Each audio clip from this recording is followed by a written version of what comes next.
Bonjour, bonsoir. Avant qu'on va démission na biso topesaka merci na Seigneur kolala kolamuka tomoni susu lundi ya lelo Dieu soit loué. J'espère bozomona miniature wana. Miniature wana eza bato ya théâtre na biso, miniature wana eza ba star na biso oyo totalaka oyo toyebi bango bien. Bomoni Da Costa, bomoni Mam Cécile Beckham, Pumba Sen, bomoni Gatsby, Gatsby ya SBA wana. Bango nde tozolobelela na émission ya lelo bandeko na ngai. Okoti olake, okoti opartage émission, okoti osabone. Soki c'est la première fois okuta na émission Cuisine ya Niki TV, kozapete bandeko na nga s'abonner pour recevoir encore des émissions super bien. Atolobaka nyonso sauf rien. Bandeko na nga tolali tolamuki tomoni Gatsby a posté, Gatsby asiliki, Gatsby aye ko répondre. Trop c'est trop. Bandeko na nga nini lisusu ezoleka. Parce que na communauté na biso makambo ezangaka te ndenge bino moko boyebi ndenge ezalaka. Tolali tolamuki na mukolo ya lelo lundi tomoni susu makambo mususu Gatsby alobi trop c'est trop fona loba parce que naza mutu. Gatsby alinga lobela biso nini. J'espère boyebi voir Gatsby. J'espère boyebi Gatsby très bien. Na vidéo ya Gatsby na otie la bino après parce que to sala émission ensemble na bino bandeko na nga. Tolali tolamuki tomoni ke balukaka mam na ndenge nyonso bakoka asila bisalu te. Bazo luka SB na ndenge nyonso baobundisa sila bisalu na butu to na moi bazo koka sila bisalu te parce que sila bisalu abombama na Nzambe. Bolamu ya Nzambe eleke ebele na via sila bisalu eleke ebele même na bana ye. Bayebe ke sila bisalu lelo soki asali groupe ya SB eko échoué. Ndenge groupe ya SB ezo mata elekelaka bayinyama masila bisalu bato akento elekela bango bandeko na nga bandima te ke sila bisalu akokutana pe na nzela akutana ba Gatsby akutana ba Linda akutana ba Nomi ba Lisias ba Shikito ekamwisa bango bandima te bandeko na nga baokamwa biso tozaka so tobengi to néglige ba appel biso so babengi biso to bato ana attente mais nayebisaka bino bandeko na nga Nzambe so akangi na gauche afongolaka na droite. Nzambe ya makambo minene. Nzambe azokamwisa toujours na via sila bisalu. Bandeko na nga tolali tolamuki na moni bato bazosala comparaison. Comparaison par rapport à quoi? Gatsby na Da Costa baza famille moko te. Gatsby na Da Costa baza yana leki te. Gatsby na Da Costa basalaka esika moko te. Eza kaka musala nde mutu esangisi bango. Musala nde mutu esangisi bango. Gatsby aye pas même 10 ans. Gatsby banda aya na groupe SB tokende ba 3 ans. Oui, ba 3 ans bandeko na nga. Toke ba 3 ans bien ba 2 ans otomoni Gatsby aza na groupe ya SB. Gatsby aza mwana moko ami respectaka pe aza mwana moko alingaka ba bêtise te bino moko j'espère bandeko na nga boyebi. Tolobaka eloko esengeli toloba. To mélangeaka mélange te ezalaka bien te bandeko na nga. Parce que bolibo comparer Gatsby na Da Costa na sens ni Da Costa auta pa pape lombe ezwi pe temps azaka pa pape lombe asala pe musala ni na ndenge na ye. Mayele o Gatsby aza na lelo mayele ana eza pe ya Da Costa te. Da Costa aza na sagesse na intelligence na mayele o Nzambe apesa ye o Nzambe asala na degré amoni ke o pa Da Costa ça va. Mais bolibo bando comparer Da Costa na Gatsby et ana sens te bandeko na nga. Moko avant to sala ba émission na biso photos waka temps en réfléchir. Da Costa par rapport ya Gatsby, Da Costa aza na ndenge na ye. Gatsby pe aza na ndenge na ye. Gatsby eko bima na moma ya banjonjingi. Gatsby eko bima na moma ya internet vitesse ya YouTube. Eza susu avantage. Gatsby akoti na SB pas sila bisalu parce que sila bisalu azara lumière. Soki oza na SB ato kufa okosekwa. soki okoti na kati na groupe ya SB bandeko na ngai ata kutu bayebaka te na SB baotyoka bino mo boyebi ke Gatsby mwana sila bisal bandeko na ngai Gatsby abimi na bangenge na ye na balupemba na ye bakar oka vraiment akartonaka bahole na ye kitoko soki obiake na anglais olobi wow soki olobiake na français olobi wow soki olobiake na lingala wow eza kaka grâce o nzambe asali na vie ya Gatsby Gatsby aoki kokota na barankine te o bapolémike o barando non sila bisal soki sila bisal azaka na problème mpe ya Dacosta te ako bino mo bolinga kolecha sila bisal ba problème na Dacosta eyebi ka Dacosta ye moko mais sila bisal bandeko na nga aza na problème ya Dacosta te Dacosta ndenge aza frère na ye ya groupe Simba mais aza ennemi ya sila bisal te po sila bisal azala nene ennemi na mutu te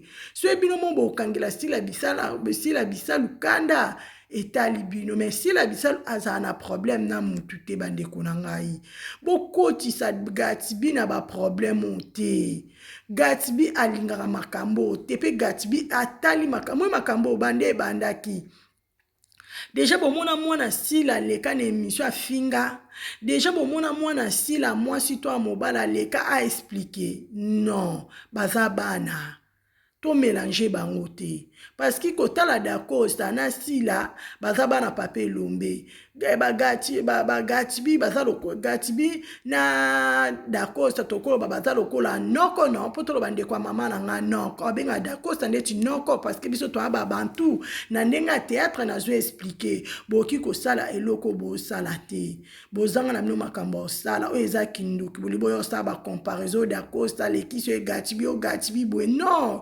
Gatsby anatana e o eza tad Gatsby Gatsby anatana e bande kunanga to mélange biloko te to lobake loko eza bien to kuko sa ba comparaison na te akitoko te bolukaka sila bokoka sila te bobite to ana bana na bana sila bisal bokoka bango te bokoka bana sila bisal te parce que bana sila bisal ba bana moko a respect ba bana moko est bien éduqué sila bisal édikaka bana kitoko félicitations bravo mams ki mutema mabe futaka te na balancer no mobolanda no Gatsby makambo aye koloba parce que trop c'est trop eza normal te bandeko na botika ba polémique. Salut tout le monde, j'espère que vous allez bien. Je réponds à ce commentaire. Ma sœur, c'est pas seulement parce que toi tu l'as écrit, non. Plusieurs personnes ont écrit ça. J'ai fait fi de ces commentaires-là dans certaines vidéos. Mais je me vois dans l'obligation quand même de répondre à celui-ci afin de mettre tout le monde un tout petit peu sur le même diapason. Écoutez, ne me comparez à personne, s'il vous plaît. Pour que je sois Gatsby Kabakele le magnifique, je n'ai pas besoin de comparaison. Le frère dont vous écrivez le nom fait un très grand boulot. Il fait un grand travail. C'est quelqu'un que je respecte énormément. J'ai un grand respect pour lui. C'est un acteur génial. Il a l'art dans le sang et je le respecte énormément pour cela. Je ne voudrais pas qu'on me compare. Vous savez, vous êtes content de ne pas me voir dans peut-être certaines histoires ou certaines affaires et tout ça. Alors ne me mettez pas non plus dans ces affaires-là. Pour que je sois ce que je suis, je n'ai pas besoin de comparaison. Pour moi, je sais que je suis un acteur qui continue d'apprendre, qui continue d'évoluer à sa manière. Alors ne me comparez pas à celui qui a beaucoup de connaissances. Il a beaucoup de connaissances, en tout cas beaucoup. Et je le respecte énormément. Et je vous demanderai aussi, si vous m'aimez vraiment, quand vous le dites, vous m'aimez, si vraiment vous m'aimez, alors arrêtez ça, s'il vous plaît.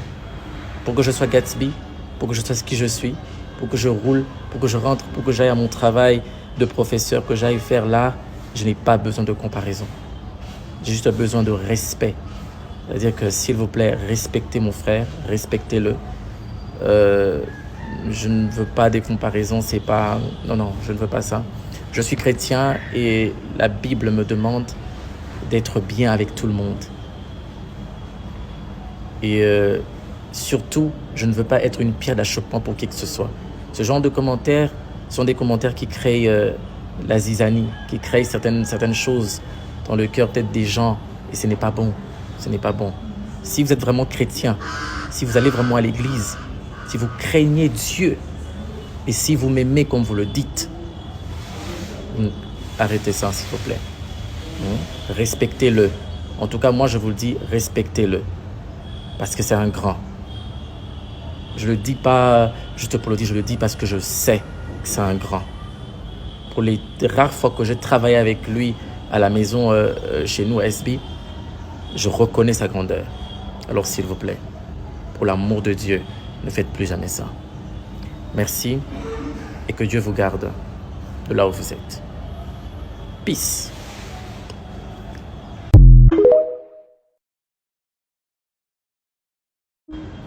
Salut tout le monde, j'espère que vous allez bien. Je réponds à ce commentaire. Ma sœur, c'est pas seulement parce que toi tu l'as écrit, non. Plusieurs personnes ont écrit ça. J'ai fait fi de ces commentaires-là dans certaines vidéos, mais je me vois dans l'obligation quand même de répondre à celui-ci afin de mettre tout le monde un tout petit peu sur le même diapason. Écoutez, ne me comparez à personne, s'il vous plaît. Pour que je sois Gatsby, Kabakel et le magnifique, je n'ai pas besoin de comparaison. Le frère dont vous écrivez le nom fait un très grand boulot. Il fait un grand travail. C'est quelqu'un que je respecte énormément. J'ai un grand respect pour lui. C'est un acteur génial. Il a l'art dans le sang. Et je le respecte énormément pour cela. Je ne voudrais pas qu'on me compare. Vous savez, vous êtes content de ne pas me voir dans peut-être certaines histoires ou certaines affaires et tout ça. Alors ne me mettez pas non plus dans ces affaires-là. Pour que je sois ce que je suis, je n'ai pas besoin de comparaison. Pour moi, je sais que je suis un acteur qui continue d'apprendre, qui continue d'évoluer à sa manière. Alors ne me comparez pas à celui qui a beaucoup de connaissances. Il a beaucoup de connaissances, en tout cas beaucoup. Et je le respecte énormément. Et je vous demanderai aussi, si vous m'aimez vraiment, quand vous le dites, vous m'aimez, si vraiment vous m'aimez, alors arrêtez ça, s'il vous plaît. Pour que je sois Gatsby, pour que je sois ce qui je suis, pour que je roule, pour que je rentre, pour que j'aille à mon travail de professeur, que j'aille faire l'art, je n'ai pas besoin de comparaison. J'ai juste besoin de respect. C'est-à-dire que, s'il vous plaît, respectez mon frère, respectez-le. Je ne veux pas des comparaisons, c'est pas... Non, je ne veux pas ça. Je suis chrétien et la Bible me demande d'être bien avec tout le monde. Et surtout, je ne veux pas être une pierre d'achoppement pour qui que ce soit. Ce genre de commentaires sont des commentaires qui créent la zizanie, qui créent certaines choses dans le cœur peut-être des gens. Et ce n'est pas bon. Ce n'est pas bon. Si vous êtes vraiment chrétien, si vous allez vraiment à l'église, si vous craignez Dieu et si vous m'aimez comme vous le dites, arrêtez ça s'il vous plaît. Respectez-le. En tout cas, moi je vous le dis, respectez-le. Parce que c'est un grand. Je le dis pas juste pour le dire, je le dis parce que je sais que c'est un grand. Pour les rares fois que j'ai travaillé avec lui à la maison chez nous à SB, je reconnais sa grandeur. Alors s'il vous plaît, pour l'amour de Dieu, ne faites plus jamais ça. Merci et que Dieu vous garde de là où vous êtes. Peace.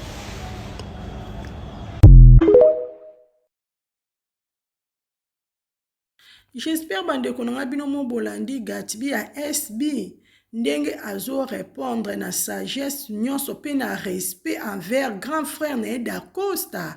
Gatsby azaka na problème na mutu te. Bokotisa Gatsby na baranki na bino te. Pe Gatsby aza mwana moko bien éduqué bandeko nanga. J'espère bino moko bozo mona ndenge aza ko expliquer te nzambe apambola sila bisalu apambola même Gatsby e moko parce que éducation na ebisaka bino bandeko nanga éducation ezalaka ebandaka na famille ebandaka na ndaku soko rate okozwa na église na classe. Et ça très important. Kotala Gatsby ndenge azo répondre bandeko nanga bino moko bolandi alingi na ba problème te alingi na ba comparaison ana te. Gatsby aza Gatsby aye na temps na ye aye na ba grâce na ye aye na ba ngenge na ye toboyi kindoki na bino bato ya théâtre toboyi kento parce que bolingo bandolinga babuli na bana bato asila. Gatsby aza mwana sila bisalu aleka pa mutu te. Biso nyonso soki toyebi Gatsby toyebi grâce ya sila bisalu Beka Mpomba Sene bandeko nanga bongo te.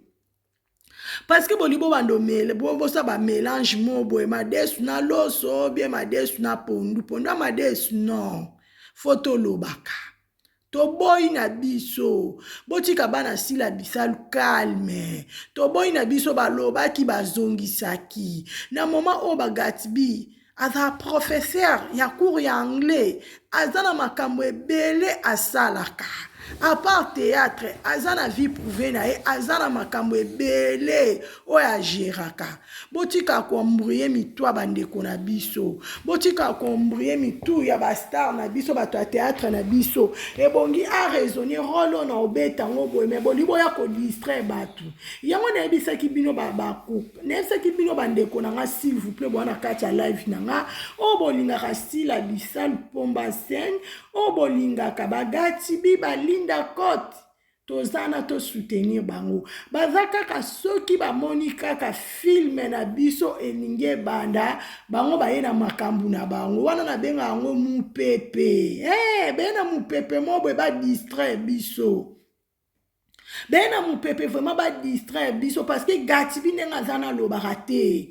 Gatsby aza mwana moko a respectaka mukolo leki mwana aza wana nona yoka te Gatsby aleka finga na émission jamais non melela na ngai mbondo te mais na oloba vrai o na mona ko na yebi parce que aza mutu aza na mai na makila aza pe na ba sentiment mais jamais na mona leka na émission afinga mutu moko boya théâtre mutu boya afinga kate mwana bato avanda na coin na ye to bona biso ba problème eloko boluka ekoma te biso na SB tozana nzambe biso na SB bino bofinga bino bolibo bando sa ba polémique bino bolibo bando distraire bato biso tozwa ka ba trophée biso tozwa ka ba trophée na ebisi bino bandeko na nga bato ya théâtre baza tellement ebele ezala basi ezala mibali natikala komona mutu azwa trophée te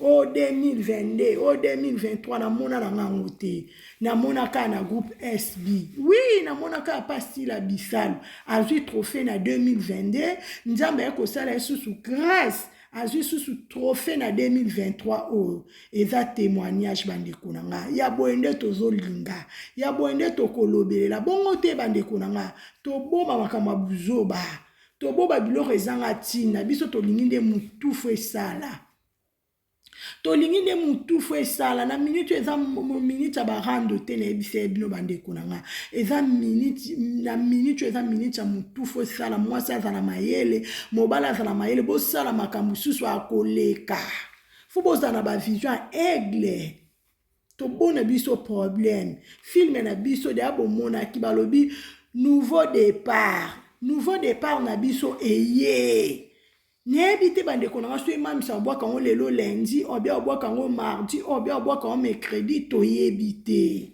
tozozelaka ndenge nzambe adirigaka mams lelo babalanse babalansango tozozelaka bandeko na nga pas de distraction s'il vous plaît kati okonda wetu chez la Fayou na kati ya Genève Niclette Malanga na kati ya Genève abakuku ya tongo mama Jeannette Bosolo pas de distraction biso tozana tozozela kaka filme na biso to consommer filme na biso massivement to consommer filme na biso partout.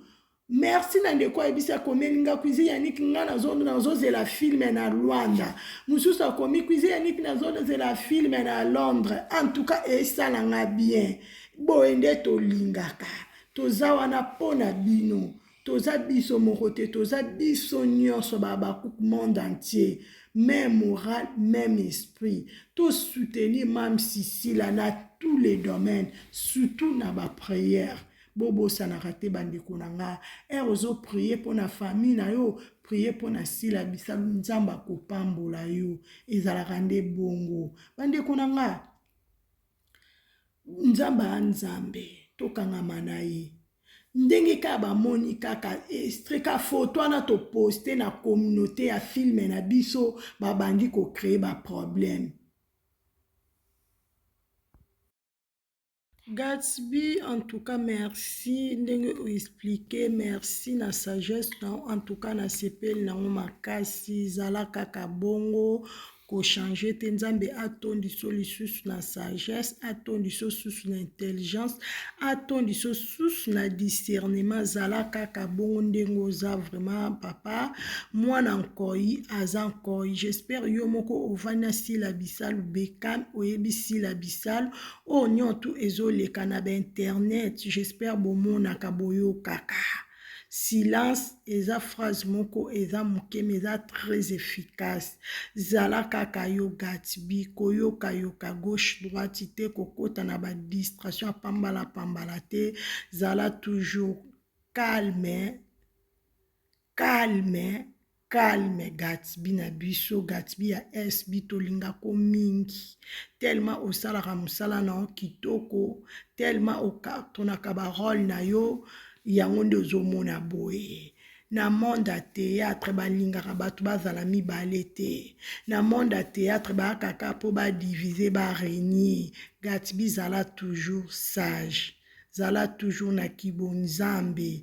Ndengo yembelaka na mama Shabani. Ndengo binaka na banjemba mama Shabani obinelaka nzambe na yo. Dieu soit loué. Conseil na ngai na pesa oka na part na nga cuisine ya Niki TV. Zala toujours calme. Mwana nkoi aza nkoi. Ba vrai ba abonné na nga. J'espère ba obondeko na nga oboza na kati émission na nga.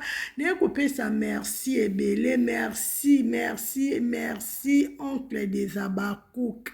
Yo moko ebi pourquoi cuisine ya Niki TV azopesa ba merci na bandeko nyonso boza na kati ya live na ngai. Merci na bandeko oboko ya après. Merci na bandeko oboko s'abonner, boko partager émission par-ci par-là. Nous voulons la paix. Toza na biso na posa ya division te. Toza na posa ya ba polémique te. Mais toza na posta ya paix et régner na bato ya théâtre na biso. Et régner na ba star na biso et que ça la bien. Bandeko nanga ona memelaki bino mukula lelo kaka yango yo.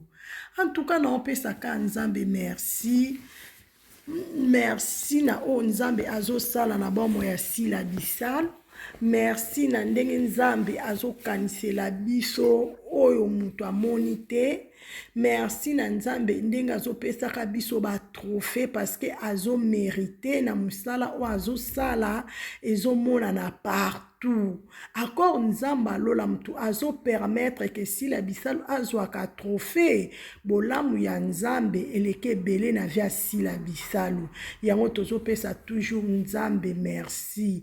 Baba kuku pas de distraction. Baba kuku bolongwa na mupepe na bango. Baba kuku même moral, même esprit. Tozala toujours ensemble.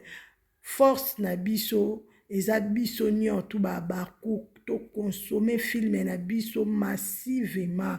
Bino moko boyebi. Pas de distraction s'il vous plaît. Tozala toujours même moral, même esprit. On a memela ki bino bandeko nanga kaka yango. Que Dieu vous bénisse. À la prochaine. Bye.